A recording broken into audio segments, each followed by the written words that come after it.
Hello दोस्तों, मेरे YouTube channel पर आपका स्वागत है। तो चलिए कहानी शुरू करते हैं। कहानी अच्छी लगे तो प्लीज़ चैनल को लाइक सब्सक्राइब शेयर जरूर कीजिए। इधर वैशाली और वीर कॉर्नर में खड़े बातें कर रहे थे। वीर वैशाली के चेहरे के चमक को देखते हुए बोला, तुम्हारे चेहरे की चमक बता रही है कि तुम काफ़ी खुश हो अपने पति के साथ। वैशाली वीर की बात सुन हल्का मुस्कुरा कर बोली, हम तो हमेशा से खुश थे, बस किसी का साथ चाहिए था, वो हमको मिल गया। वीर वैशाली के सर को थपथपा कर बोला, सब कुछ भूल कर आगे बढ़ जाओ वैशाली, बहुत खुश रहोगी। वैशाली वीर की तरफ देखते हुए बोली, उन लोगों का रिश्ता इस घर वालों से है, हम चाह कर भी सब कुछ ना ही भूल सकते। वीर वैशाली की बात पर बोला, कोशिश तो करो। वैशाली अपनी आंखें बंद कर लेती है, कुछ देर बाद खोलती है तो उसकी आंखें हल्की लाल हो गई थी। वैशाली वीर से कुछ कहते उससे पहले उसकी नज़र अंदर आ रहे इंद्र मित्तल और रागिनी मित्तल पर जाती है। छोटी थी वैशाली जब उसने इंद्र मित्तल को देखा था, लेकिन कुछ बदलाव आए थे, लेकिन शख्सियत नहीं बदली थी। वीर वैशाली के नज़रों को पीछा करते हुए इंद्र मित्तल की तरफ देखता है। उनके साथ में नित्या भी थी। तभी वैशाली की आंखों के सामने अमृत आ जाता है। वैशाली अमृत की तरफ देखती है तो अमृत उसके हाथ को पकड़ते हुए कहता है, मुझे तुमसे कुछ बात करनी थी। वैशाली अमृत की बात पर बोली, वो लोग यहाँ क्या कर रहे हैं? अमृत वैशाली की आंखों में देखता है, जिसमें साफ नजर आ रहा था कि वो अपने सवाल का जवाब जानना चाहती हैं। वीर भी अमृत की तरफ देखते हुए बोला, मित्तल परिवार यहाँ क्या कर रहा है? अमृत वीर की बात पर बोला, हमारे फैमिली रिलेटिव है वो, सभी उनका यहाँ आना जाना लगा रहता है। वैशाली अमृत की बात सुनकर बोली, लेकिन तुमने नहीं बताया था कि वो यहाँ आने वाले हैं। अमृत वैशाली के कंधे पर हाथ रखते हुए बोला, वैशाली अपने आप को संभालो, घर में किसी को नहीं पता है कि तुम कौन हो, सिर्फ मृत्युंजय को पता है। वैशाली अमृत की बात सुन अपनी आंखें छोटी करके बोली, तुम कहना क्या चाहते हो? उस आदमी ने हमारी अम्मा के कोठे में ले जाकर बेच दिया। हमारा पूरा बचपन वहाँ बीता तो क्या हम भी कोठे वाले हो गए? अमृत वैशाली के हाथों को पकड़कर बोला, वैशाली मेरी बात को समझने की कोशिश करो, तुम शांत रहो। अभी घर वालों को एक दिन सब कुछ बताना होगा हमें। वैशाली अपना हाथ छुड़ा कर बोली, और अगर तुम्हारे घर वाले ने हमें नहीं अपनाया तो छोड़ दोगे हमको? अमृत वैशाली के हाथ को पकड़ कर बोला, ऐसा कभी नहीं होगा। मेरे घर वाले इतने बुरे नहीं हैं और मैं तुम्हें कभी नहीं छोड़ूंगा। फिलहाल शांत रहो प्लीज़, अपने इमोशंस को कंट्रोल करो। अमृत के बार बार ऐसा कहने पर वैशाली थोड़ा शांत होती है। तभी वहाँ पर खुशहाली आ जाती है और वैशाली की तरफ देखते हुए कहती है, हेलो वैशाली, कैसी हो तुम? वैशाली अपनी आंखें बंद करके धीरे से बोली, फिर आ गई सौतीनिया? अमृत वैशाली को देखता है और खुशहाली से कहता है, हेलो खुशहाली। खुशहाली वैशाली के तरफ इशारा करते हुए बोली, इसे क्या हुआ? काफ़ी मुरझाई हुई लग रही है। वैशाली खुशहाली को वीर से मिलाते हुए बोली, इनसे मिलो, हमारे भैया है। खुशहाली वीर की तरफ देखती है। वीर खुशहाली की तरफ देखता है और अपना सिर हिलाकर अपना चेहरा दूसरी तरफ कर लेता है। खुशहाली वीर की तरफ अपना हाथ करते हुए बोली, हेलो माय नेम इज़ खुशहाली गोइंक। वीर खुशहाली के हाथ को एक नज़र देखने के बाद अपने दोनों हाथ जोड़कर बोला, वीर सिसोदिया फ्रॉम बनारस। वैशाली अमृत को तिरछी नज़र से घूरते हुए बोली, हम बता रहे हैं तुमको, अगर गले लगे ना तो हमसे एक हफ्ते दूर ही रहना। अमृत वैशाली की धमकी पर हैरानी से उसकी तरफ देखने लगता है और अपना सिर हिला देता है। खुशहाली वीर के हाथ को देखकर अपने दोनों हाथ जोड़कर बोली, संस्कृति अच्छी बात है। फिर वैशाली से बोला, यहाँ का फंक्शन पूरा हो चुका है, अब मुझे लगता है कि मुझे घर जाना चाहिए, मैं थोड़ा बोर हो रहा हूँ। वैशाली वीर की बात पर बोली, अभी कैसे? रुको यार, अमृत वीर की तरफ देखते हुए बोला। वैशाली सही कर रही है, कुछ देर और रुक जाइए।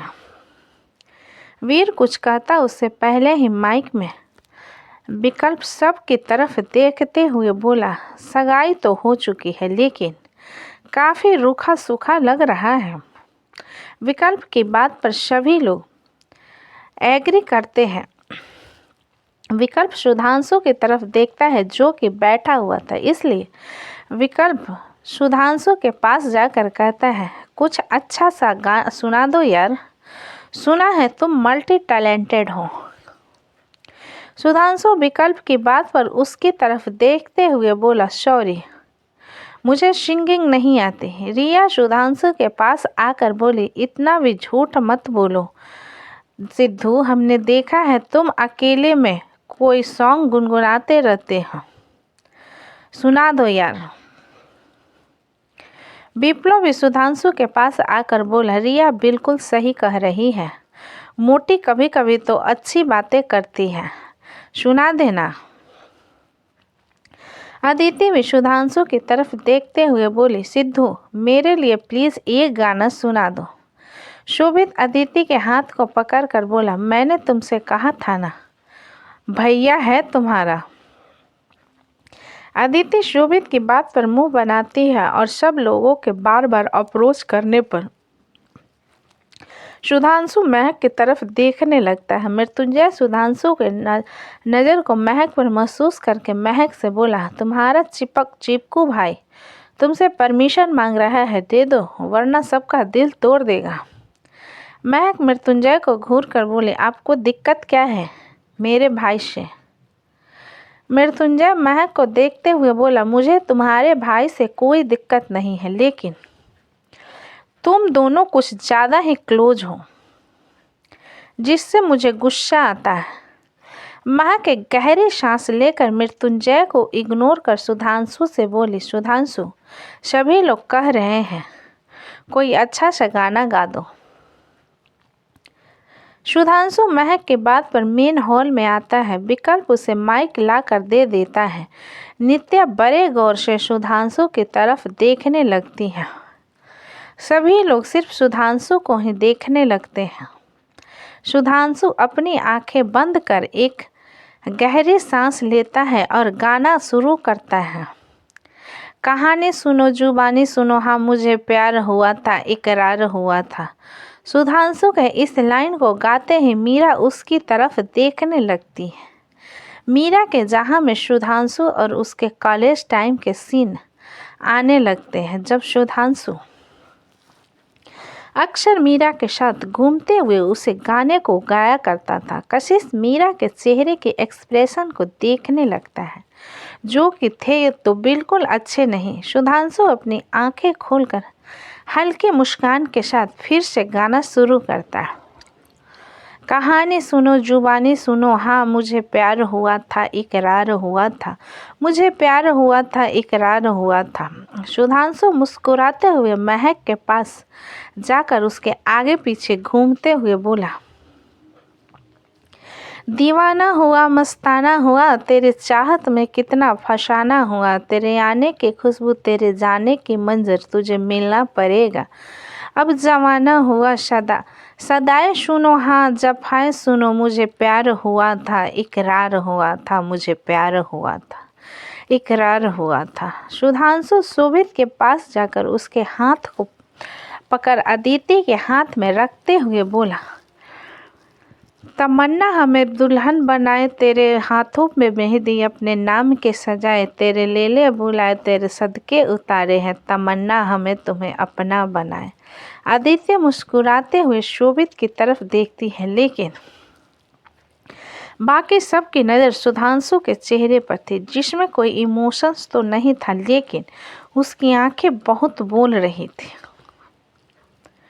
सुधांशु की नज़र मीरा पर जाती है, लेकिन वो अपनी नज़रें मीरा से हटकर अपनी आंखें बंद करते हुए कहता है, नहीं मुश्किल वफा जरा देखो यहाँ, तेरे आँखों बसता है मेरा जहाँ, कभी सुन तो जरा जो मैं कह न सका, मेरी दुनिया भी हो तुम ही अशरा दुआओं सुनो सजाए सुनो, मुझे प्यार हुआ था इकरार हुआ था। कहानी सुनो हाँ जुबानी सुनो हाँ, मुझे प्यार हुआ था इकरार हुआ, मुझे प्यार हुआ था प्यार हुआ था प्यार हुआ था। सुधांशु के गाना खत्म करते हुए सभी लोग बिल्कुल शांत खड़े उसे देखने लगते हैं। सुधांशु अपनी आंखें खोलकर सब लोगों की तरफ देखते हुए बोला, यार कोई तो ताली बजाओ, मैंने इतना भी बुरा नहीं गाया। सुधांशु के इतना कहते ही सभी लोग क्लैपिंग करने लगते हैं। सुधांशु अदा के साथ बोला, थैंक यू सो मच। महक मृत्युंजय की तरफ देखते हुए बोली, देखो मेरा भाई कितना अच्छा गाता है। मृत्युंजय सुधांशु को देखते हुए बोला, सच में बहुत अच्छा गाता है। महक सुधांशु के पास आकर बोली, सिद्धू रात काफ़ी हो गया, चलो तुम डिनर कर लो, वरना तुम बाद में खाते नहीं हो, और बाद में खाते हो तो तुम्हारी तबीयत खराब हो जाती है। सुधांशु महक को गले लगाते हुए बोला, दीदी मुझे अच्छा नहीं लग रहा, मैं घर जाऊं क्या? महक सुधांशु के पीठ को थपथपाते हुए बोली, खाना खा लो और आज यहीं रह जाओ, कल चले जाना। सुधांशु छोटा सा मुंह बनाकर, यहीं पर तो रहता हूँ मैं, चला जाऊंगा। महक घूर कर सुधांशु की तरफ देखती है, जिस पर सुधांशु मुंह बनाते हुए कहता है, अब से आप उस बागर बिल्ले के साथ रह रही हो ना, उसी की तरह हो गई हो, किसी की बात ही नहीं सुनती, गुस्सैल हो गई हो बहुत ज़्यादा। इसे कहते हैं संगति का असर होता है, वरना मेरी बहन कितनी शांत रहती थी। कि मृत्युंजय आते हुए बोला, और अच्छे से बुराई कर लो।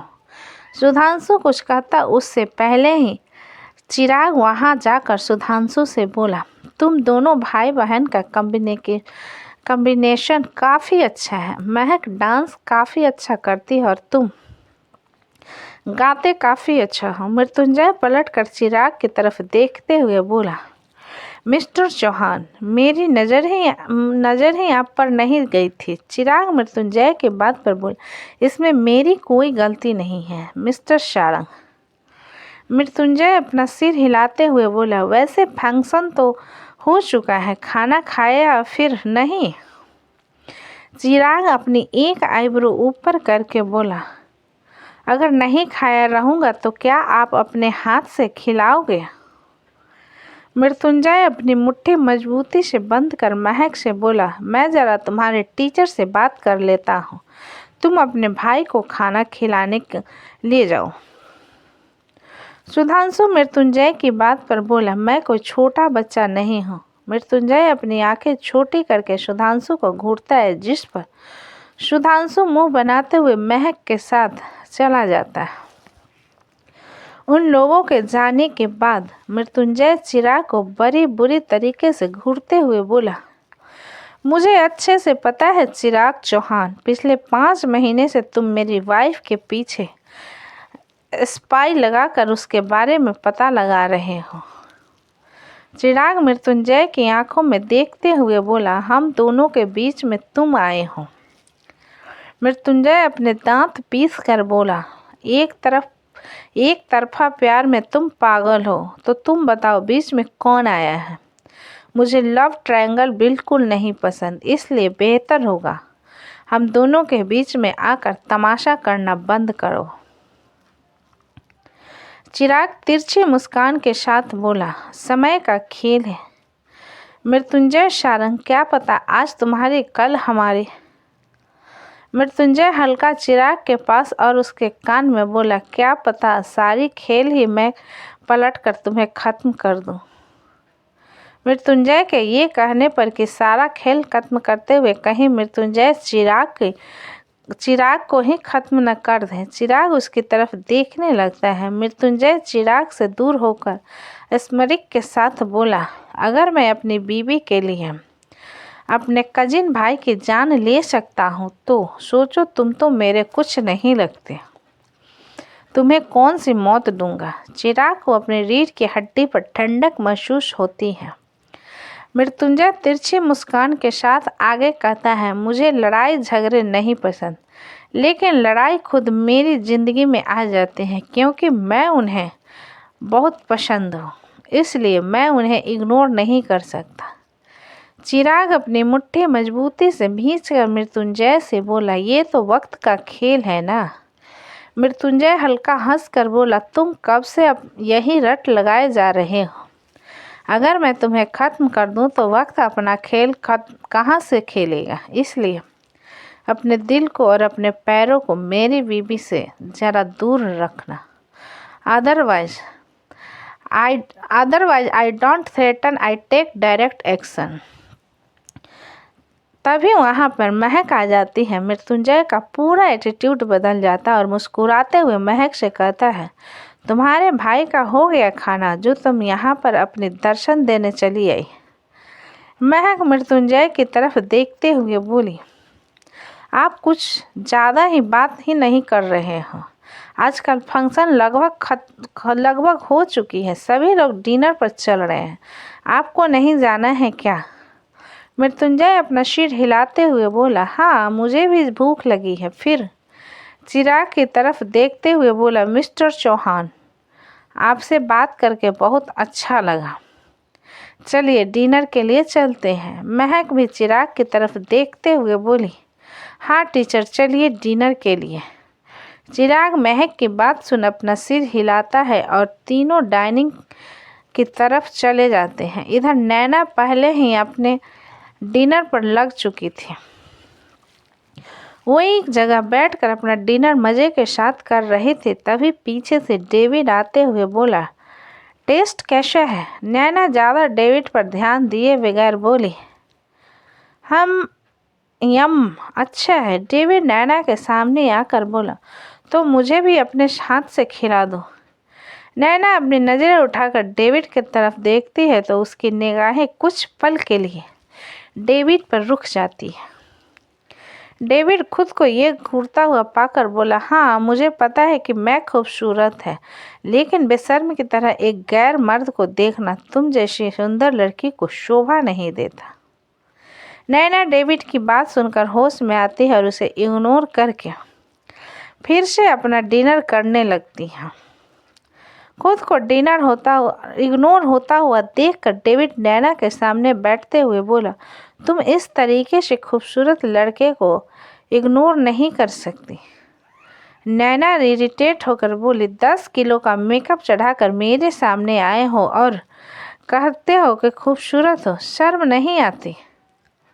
डेविड अपनी आंखें बड़ी करके बोला, नेचुरल ब्यूटी है, जब से पैदा हुआ हाँ इतना ही खूबसूरत हूँ। हॉस्पिटल में नर्स भी फिदा हो गई थी मुझ पे।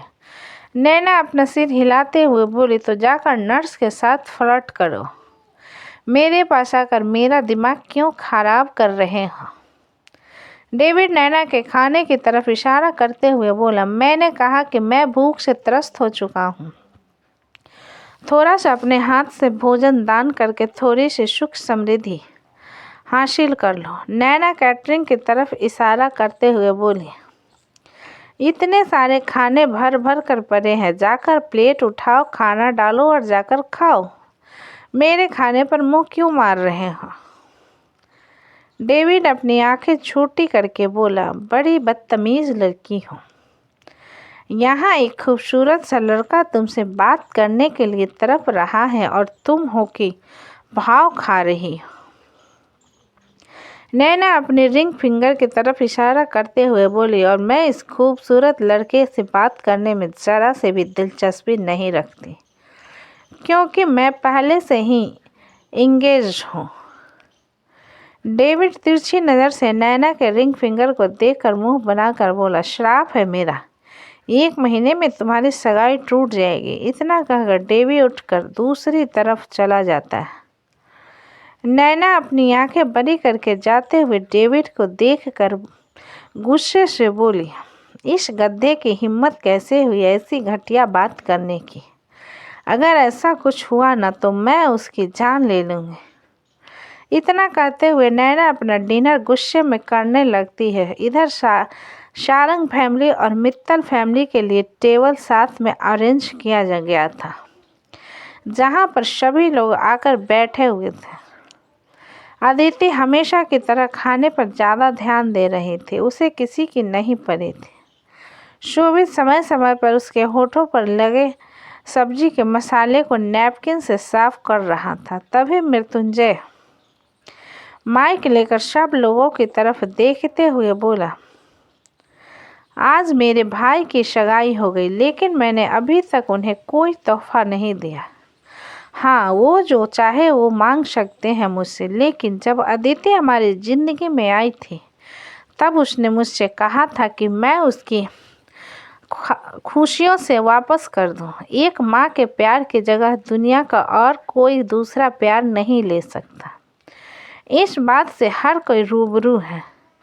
अदिति मृत्युंजय के मुंह से अपना नाम सुनकर खाना पीना छोड़कर उसकी तरफ देखने लगती है, जिस पर मृत्युंजय उसे एंट्रेंस की तरफ इशारा करता है। मृत्युंजय के इशारे पर सभी लोग एंट्रेंस की तरफ देखते हैं, जहां पर अदिति की मॉम खड़ी हुई थी। अदिति हैरानी से उन्हें देखने लगती है। शोभित की आंखों में भी खुशी थी। वो अदिति की तरफ देखकर मुस्कुराते हुए बोला, कोकून भाई का गिफ्ट है, अपनी मॉम के पास जाओ। अदिति की आंखों में आंसू आ जाते हैं। वो जल्दी से अपना हाथ साफ करती है और दौड़कर मिसेज बंसल के गले लग जाती है। सभी लोग उन दोनों को देखकर ताली बजाते हैं। महक, जो कि अपने और मृत्युंजय के लिए थाली सजा रही थी, मृत्युंजय के पास आकर बोली, क्या बात है, आपने मुझे भी नहीं बताया इस बारे में। मृत्युंजय महक के कमर पर हाथ रख कर बोला, अब तो बता दिया ना। महक तिरछी नज़र से मृत्युंजय को देखते हुए बोली, और क्या क्या छुपा कर रखा है मुझे। मृत्युंजय कुछ सोच कर बोला, बहुत कुछ है, सस्पेंस। महक अपनी आंखें छोटी करके बोली, कोई अगर आपके पास सस्पेंस रखे तो आपको गुस्सा आता है, और अगर आप सस्पेंस रखे तो मृत्युंजय महक की बात को पूरा करते हुए बोला, मज़ा आता है। महक मृत्युंजय के हाथ को अपने कमर से हटाते हुए बोली, आंटी से मिलकर आने दीजिए।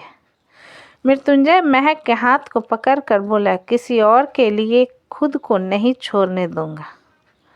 महक पलटकर मृत्युंजय को घूरती है, जिस पर मृत्युंजय मुस्कुरा कर कहता है, तुम भी क्या याद करोगी, मृत्युंजय सारंग ने तुम पर उपकार किया। महक अपना सिर हिलाकर बोली, आपका बहुत बहुत शुक्रिया मिस्टर सारंग। मृत्युंजय महक की बात पर उसे इग्नोर कर देता है तो महक आंखें बड़ी करके उसे देखती है और मुस्कुराते हुए अदिति के मॉम की तरफ चली जाती है। मृत्युंजय अपनी नज़रें घुमाकर इंद्र मित्तल की तरफ देखता है, जिसके चेहरे के तोते उड़े थे।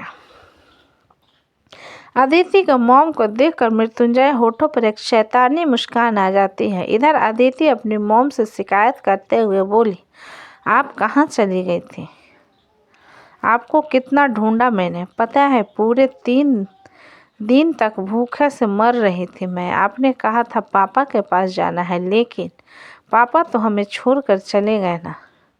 अदिति के मॉम निधि जी अदिति के सिर पर हाथ फेरते हुए बोली, शांत हो जाओ बच्चा, मम्मा वापस आ गई ना। अदिति रोते हुए फिर से निधि जी को कसकर गले लगाकर बोली, आप मुझे फिर से छोड़कर तो नहीं जाओगे ना, वरना मैं भी कभी कहीं चली जाऊंगी आपको छोड़कर, ढूंढते रह जाना आप। विप्लव रिया के कंधे पर सर रखकर अदिति को रोता हुआ देख रहा था। उसकी भी आंखों में आंसू आ रहे थे।